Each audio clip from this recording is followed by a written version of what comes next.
La première des choses que l'on doit avoir en tête, c'est le respect d'un certain nombre de règles de bon sens, de ce que la Fédération française de la franchise a édicté au titre des 10 commandements, les 10 commandements du futur franchiseur, et qui, lorsqu'on les respecte, sont de nature à solidifier le projet de la future tête de réseau. Le premier de ces commandements, le premier de ces principes, c'est de disposer des capitaux qui vont permettre de bâtir un projet pérenne et un projet solide. Rien n'est pire en effet pour une future tête de réseau que d'imaginer que le recours à la franchise serait une forme de course au droit d'entrée. On ne se finance pas, j'allais dire, sur le dos des franchisés au travers de la perception de droit d'entrée. Et donc, lorsque je posais la question première, quand et comment devenir futur franchiseur, devenir franchiseur et devenir un bon franchiseur, il faut se dire qu'on doit avoir les reins assez solides pour cela et qu'on doit, par l'historique de sa structure porteuse, refléter une réussite et s'être donné les moyens d'engager les fonds nécessaires pour faire partir le vaisseau franchise sur de bonnes eaux. Ajoutons ensuite que, bien évidemment, on ne peut songer à nouer des partenariats en franchise que lorsque l'on dispose et d'une marque valable et d'un savoir-faire éprouvé.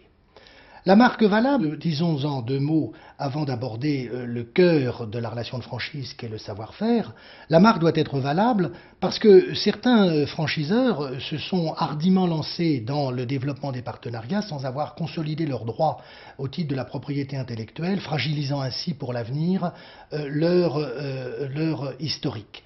Le contrat de franchise, c'est un contrat par lequel on va délivrer une licence d'enseigne aux futurs franchisés.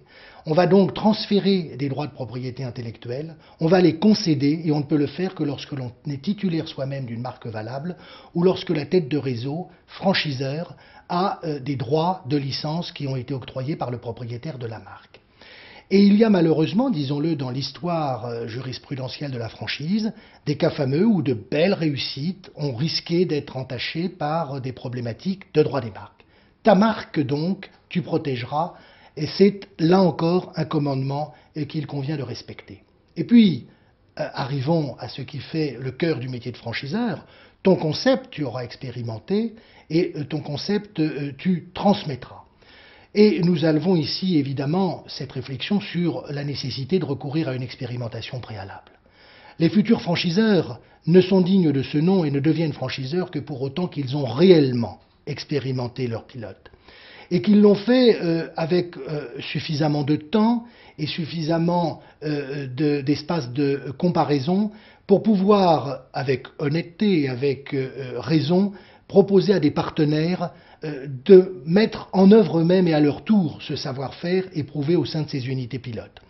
Ça n'est pas perdre son temps que de se laisser le temps de mûrir son concept et son savoir-faire au sein de ces unités pilotes. Et rien ne serait pire ici que de confondre vitesse et précipitation. On voit nous-mêmes souvent des futurs franchiseurs qui voudraient hâter le pas et à qui nous sommes amenés à dire non, il y a lieu encore d'expérimenter votre concept avant de considérer que vous pouvez vous dire franchiseur. À cet égard, tout le monde sait qu'on ne franchise pas une idée, on ne franchise qu'une réussite. Les idées sont de libre parcours, les idées sont partagées par les uns ou par les autres, il y a parfois de bonnes idées, de belles idées, mais rien ne vaut une idée qui a été expérimentée, une idée qui a été éprouvée, c'est la nécessité des pilotes. L'intérêt qu'il y a d'ailleurs à bien avoir expérimenté son concept au sein de ces unités pilotes, c'est d'y avoir trouvé le moyen de formaliser ce savoir-faire au travers de manuels opératoires, au travers de ce que l'on appelle les fameuses Bibles, et qui seront le socle de la formation qui sera ensuite dispensée aux futurs franchisés. Nous sommes aujourd'hui à un état de mûrissement et de professionnalisation de la franchise qui veut qu'un franchiseur se doit de transmettre des manuels opératoires qui soient dignes de ce nom et qui soient le reflet d'une expérimentation réussie.